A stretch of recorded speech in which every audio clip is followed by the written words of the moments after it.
Hormuz జలసంధిపై dead lock వీడటం లేదు. నిర్బంధాన్ని ఎత్తివేయాలన్న ప్రతిపాదనను Trump ఖండించారు.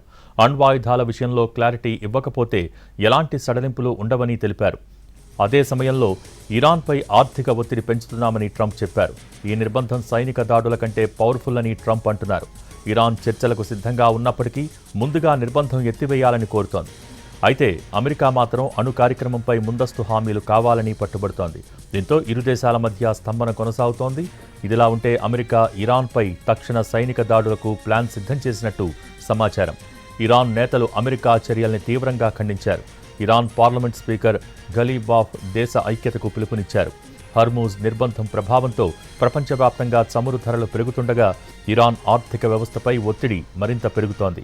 అణు ఒప్పందంపై రాజీ కుదరకపోవడంతో హర్మూజ్ నిర్బంధం అంతర్జాతీయంగా ఆందోళన కలిగిస్తోంది.